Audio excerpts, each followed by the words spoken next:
Bosku, jumpa kembali bersama saya Cecilia dari Pilar Mas Investindo Sekuritas.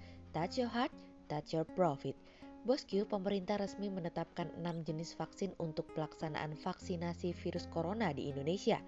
Adapun ke-6 jenis vaksin untuk vaksinasi COVID-19 di Indonesia adalah yang diproduksi oleh PT Bio Farma, AstraZeneca, China National Pharmaceutical Group Corporation atau Sinopharm, Moderna, Pfizer Inc. dan Biotech, serta Sinovac Biotech Ltd.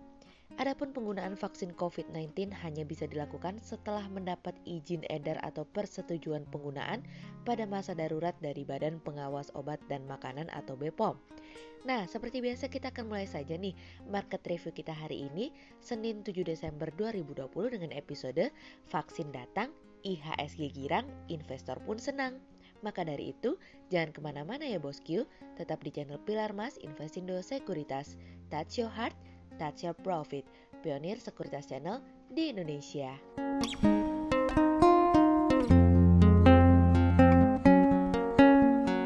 Seperti biasa kita akan mulai dari Global Economics Calendar. Ada berita dari US Change in Non-Farm Payrolls yang turun dari sebelumnya 610K menjadi 245K. Kemudian ada dari US Change in Manufactured Payrolls yang turun dari sebelumnya 33K menjadi 27K.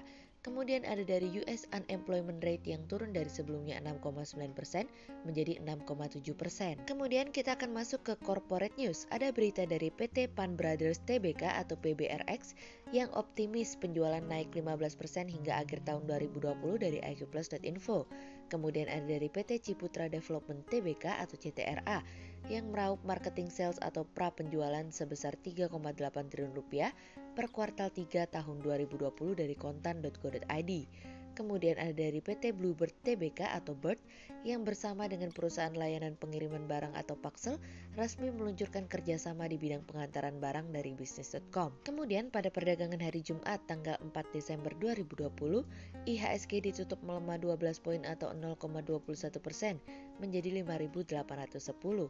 Sektor perkebunan, properti, infrastruktur, keuangan, industri konsumsi bergerak negatif dan menjadi kontributor terbesar pada penurunan IHSG kemarin. Investor asing mencatatkan penjualan bersih sebesar 84 miliar rupiah. Kemudian kita akan mulai market review kita hari ini. Cerita hari ini akan kita awali dari suka dan duka Bank Sentral Eropa. Bank Sentral Eropa akan melakukan pertemuan penting sebelum Natal pada pekan ini untuk menentukan akan kemana arah kaki dari Bank Sentral Eropa akan melangkah.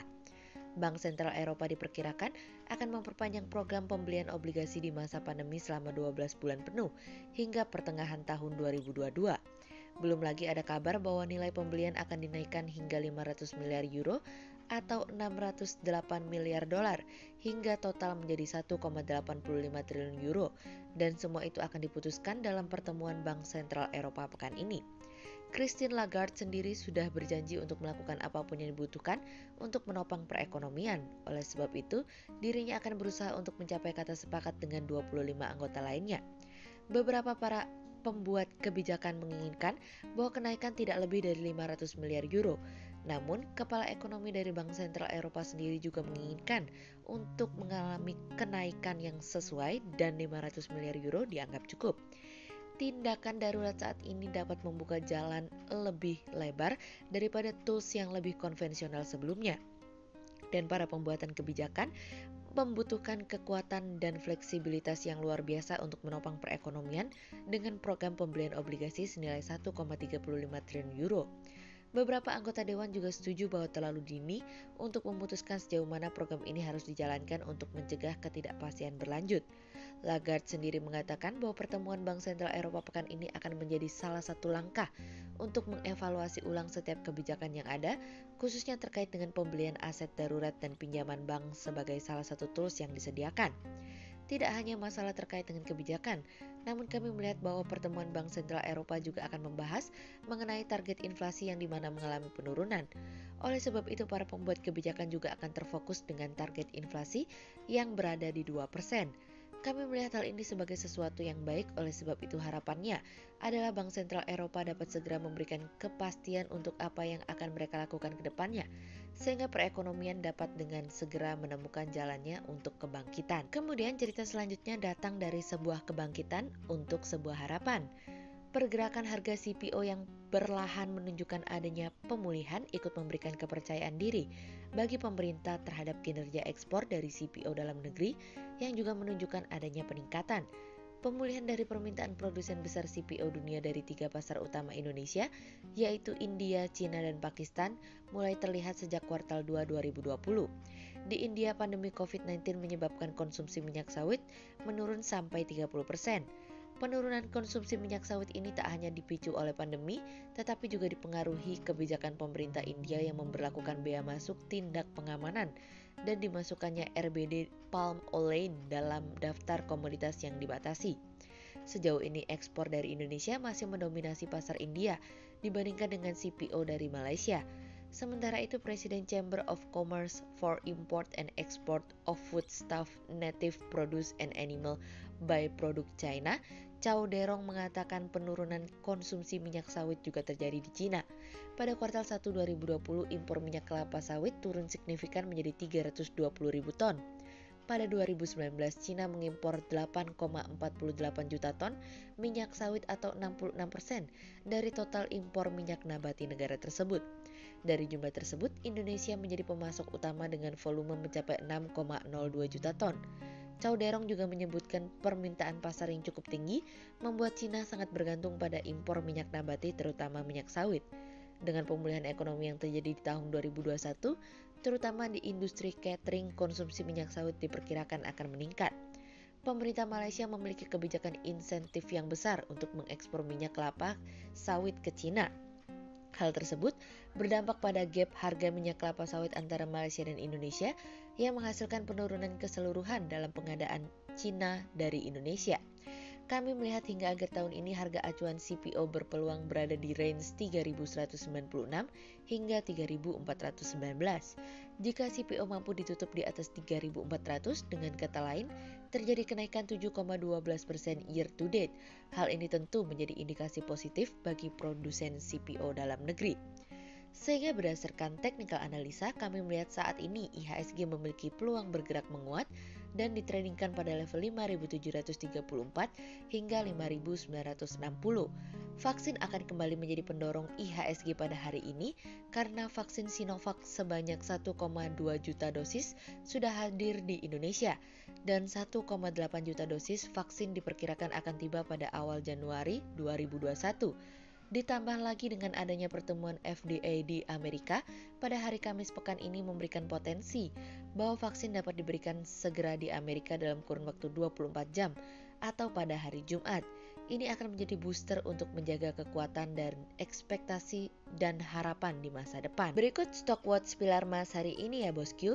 Yang pertama ada dari ASI, kemudian yang kedua ada dari GJTL, dan yang ketiga ada dari ICBP. Berikut dua saham yang kami analisa hari ini ya bosku. Yang pertama ada dari Bird atau PT Bluebird Tbk yang bersama dengan perusahaan layanan pengiriman barang Paxel resmi meluncurkan kerjasama di bidang pengantaran barang. Kerjasama bernama Paxel Big ini merupakan layanan same day delivery service untuk paket berat hingga 20 kg.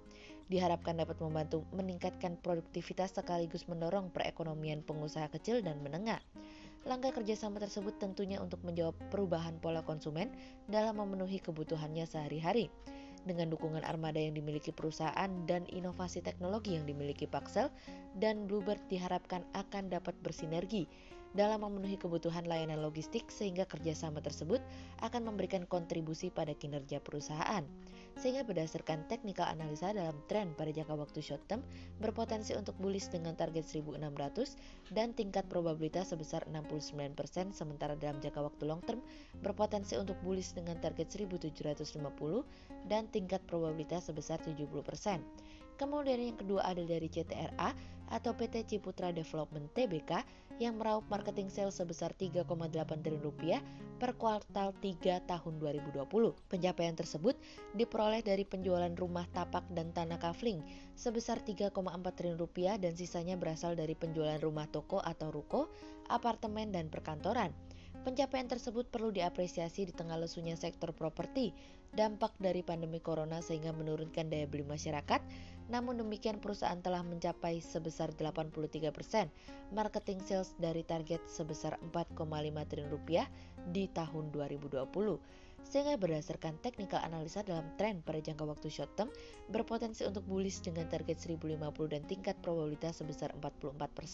Sementara dalam jangka waktu long term berpotensi untuk bullish dengan target 1400 dan tingkat probabilitas sebesar 57%. Berikut kami akan menampilkan 40 saham pilihan dari Pilar Mas.